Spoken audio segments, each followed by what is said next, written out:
දූෂණ විරෝධී හඬ සංවිධානයේ හැටියට අද අල්ලස්සා දූෂණ විමර්ශන කොමිෂන් සභාව ඉස්සරහට අපි ආවේ මේ රටේ තවත් කම්බ හොරෙක් ගැන සාක්ෂි සහිතව පැමිණිලි ඉදිරිපත් කරලා යන්න.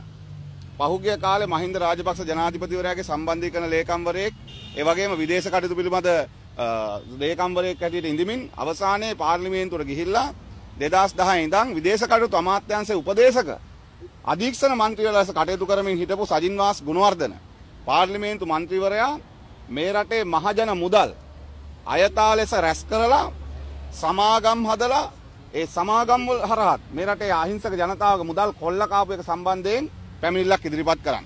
දැන් අද අපි අල්ලස්සා දූෂණ කොමිෂන් සභාවට මේ පැමිණිල්ල ඉදිරිපත් කරේ.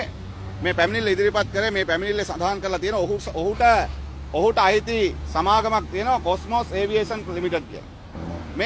මේ සමාගම අභ්‍යන්තර ගුවන් සේවා වගේම ගුවන් නියමුවන් පුහුණු කිරීමේ පාසලක් පවත්වා ගන්න තමයි අවසර අරන් තියෙන්නේ. 2009 සමාගම හදනකොට මොහු මිහින් ලංකා සමාගමේ සභාපතිවරයා. මිහින් ලංකාවේ කළමනාකාර අධ්‍යක්ෂකවරයා වගේම. එහෙම තියෙද්දි මේ රටේ සිවිල් ගුවන් සේවා අධිකාරිය බරපතල ලෙස එහි තියෙන නීති රීති උල්ලංඝනය කරලා තමයි ඔහු රත්මලාන ගුවන්තොටුපළ ආශ්‍රිතව මේ සමාගම පවත්වා යන්නේ. ඒ සමාගම පවත්වා යන ගමන් පෞද්ගලික නියමුවන් ලයිසන් දෙන එක. එහෙම නැත්නම් ප්‍රයිවට් පයිලට් ලයිසන් දෙන ව්‍යාපෘතියක් ක්‍රියාත්මක කරනවා. එක ශිෂ්‍යයෙකුගෙන් 13,50,000කට ආසන්න මුදලක් අරගන්නවා. මේ වෙනකොට ශිෂ්‍යයන් 120කගෙන් සල්ලි අරගෙන තියෙනවා 13,000 මාර ගාන එක ලයිසන් එකක්වත් දීලා නැහැ. මොකද ඔහුට එහෙම ලයිසන් දෙන්න බෑ. ඒවා නෙමෙයි. ඒ විතරක් නෙමෙයි. ඔහු පහුගිය කාලේ ලංකා බැංකුව හරහා ඇමරිකාවේ ටෙක්සාස් වලින් ගුවන් යාන අමෙලදී අරගෙන තියෙනවා. ඒ ගුවන් යාන වලට අදාළ අංක ටික ඒ සල්ලි අවල තියෙන ලංකා බැංකුව හරහා සල්ලි අවල තියෙනවා. මේ තියෙනවා සෙස්නා 152 සෙස්නා 172 SVR 34200 T රොබින්සන් 66 සෙස්නා 152 කියන මේ ඩොලර් මිලියන ගානක සල්ලි අවල තියෙනවා ලංකා බැංකුව හරහා.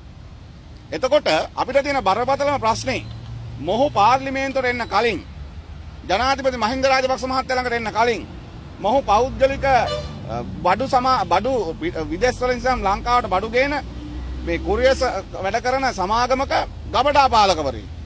මෝටර් බයිසිකලයක් ගන්න සල්ලි නැති කෙනා පහුගිය දවස්වල හෙලිකොප්ටරයක් ගන්න ණයක් ගත්තා කියලා කිව්වා ලංකා බැංකුවෙන්. ඔහු සතු හෙලිකොප්ටර් තියෙනවා, ගුවන් යානා තියෙනවා. තව ලංකාවට ගෙනාපු නැති ටෙක්සාස් වල තියෙනවා මේ ගුවන් යානා ටික තවම සල්ලි ගෙවලා තියෙනවා ලංකා බැංකුවේ.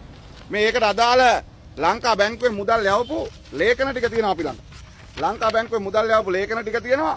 ඒ ලේඛනත් එක්ක ඔහු විසින් මේ සිදු කරන ලද වංචාව සම්බන්ධයෙන් අපි කරුණු කාරණා ගණනාවක් සහිතව අද අල්ලස්සා දූෂණ කොමිෂන් සභාවට පැමිණිලි ඉදිරිපත් කරා. මේ සියලු ලේඛන එක්ක ඉදිරිපත් කරපු පැමිණිලි ඇතුළේ අපි කිව්වේ මේ රටේ මහජන මුදල් අයථා ලෙස රැස් කරලා තියෙනවා. මේ තියෙනවා රැස් කරපු ඒවා. අද කියනවා ඔහුගේ වත්කම් බලන්න කියලා. අපි අහනවා මේ 2010ට කලින් ඔහුගේ වත්කම් මොනවද කියලා තියෙනවද? අද වෙනකොට ගුවන් යානා ගණනාවක්, හෙලිකොප්ටර් ගණනාවක්, නිවාස ඒ විතරක් නෙමෙයි. ඔබ දැක්ක පහුගිය දවස්වල මාධ්‍යවල වාර්තා කරලා තිබුණා අම්බලන්ගොඩ සෙඩ් එකේ විතරක් කෝටි 17ක් තෙල් වලට පොළු තියලා තියෙනවා. ගුවන් සමාගමේ ගුවන් යානා වලට තෙල් ගත්තවට පොළු තියපුවා තාම අහුවෙලා නැහැ.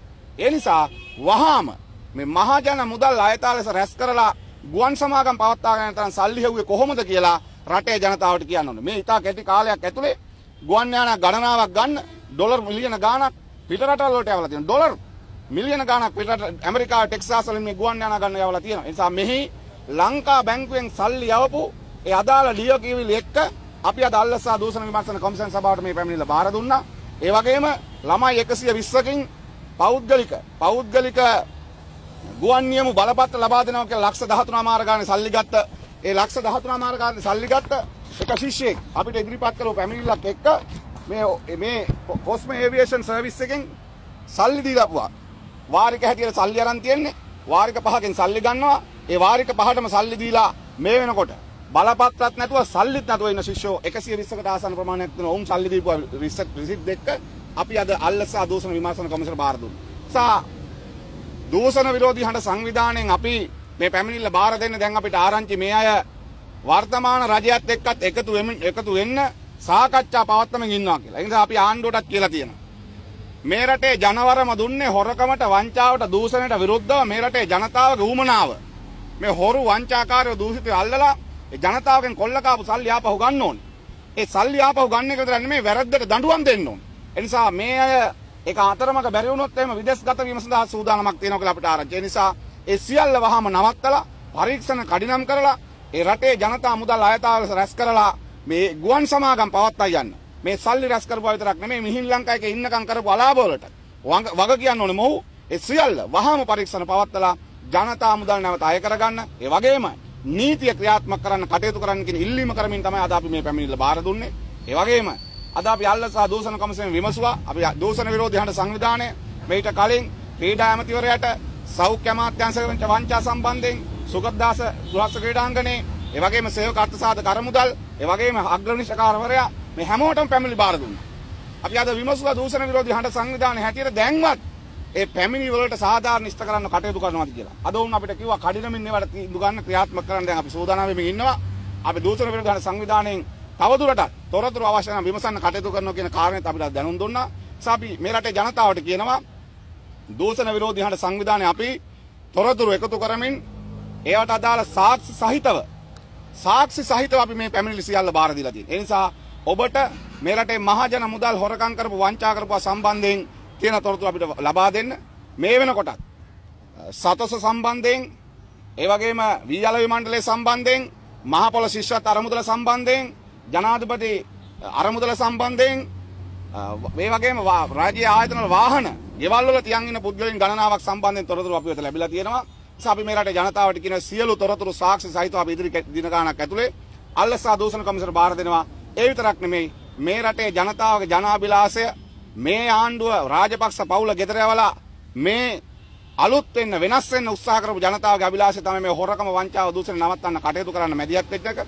ඒ අරමුණු ඉටු කර ගැනීම දක්වා දූෂණ විරෝධී හඬ සංවිධානයේ මේ හොරකමට වංචාවට දූෂණ විරුද්ධව අපේ හඬ අපි අවදි කරනවා.